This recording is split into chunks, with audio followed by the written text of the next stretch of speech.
এইভাবে তালের ফুলুরি বানালে 2 থেকে 3 দিন রেখে দিলেও একদমই নরম থাকবে, এটা আমি গ্যারেন্টি দিয়ে বলতে পারি। তোমরা আবদার করবে আর আমি রাখবো না, সেটা তো হতেই পারে না। গত কদিনের আগের ভিডিওতে তোমরা দেখে বলেছিলে যে তালের ফুলুরির ফুল রেসিপিটা তোমরা দেখতে চাও, তো সেই মতনই আবারও কিন্তু ফুল ডিটেলস রেসিপিটা নিয়ে আমি হাজির হয়ে গেছি। ঘরেতে আমরা যে চালের ভাত খেয়ে থাকি, তো সেই চালটাকেই তুমি সারা রাত ভিজিয়ে রাখবে, যতটা পরিমাণে বানাতে চাও, সেটা হতে পারে 250 বা হতে পারে 500 পরিমাণ। তো আমি এখানে 400 গ্রাম পরিমাণের চাল আগের দিন রাতের বেলায় ভিজিয়ে রেখেছিলাম। সকালবেলায় দেখবে সেটা কিন্তু একেবারে ফুলকো ফুলকো হয়ে গেছে। তো আগের দিন রাতের বেলায় কিন্তু চালটাকে খুব ভালোভাবে 3-4 বার ধুয়ে নিয়ে নর্মাল পানি দিয়েই কিন্তু আমি এটাকে ভিজিয়ে রেখেছিলাম।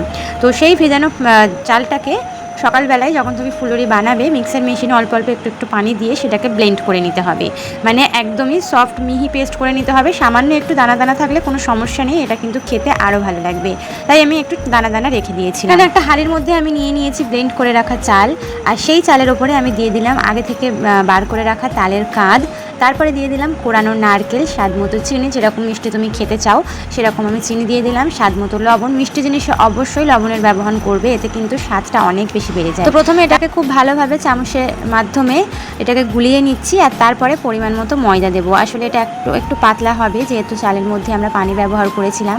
তারপর এর মধ্যে অল্প অল্প করে আমি এখানে ময়দা ব্যবহার করছি। ময়দার পরিবর্তে তোমরা চাইলে আমরা যে আটা রুটি খেয়ে থাকি সেই আটাও ব্যবহার করা যাবে, কোনো সমস্যা নেই।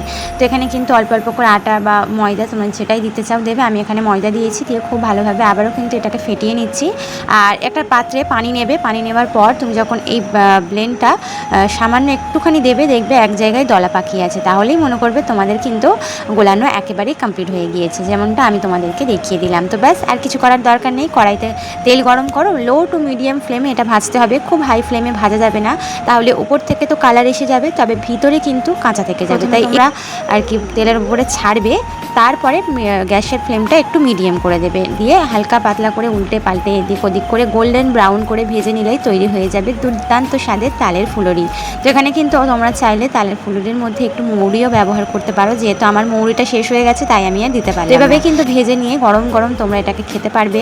আর সত্যি কথা বলতে, এইভাবে তোমরা যদি একবার তালের ফুলুরি বানিয়ে থাকো, এটা কিন্তু 2 থেকে 3 দিন, যতদিনই তোমরা রেখে খাবে, একদম সফট নরম থাকবে, এটা আমি গ্যারেন্টি দিচ্ছি। তো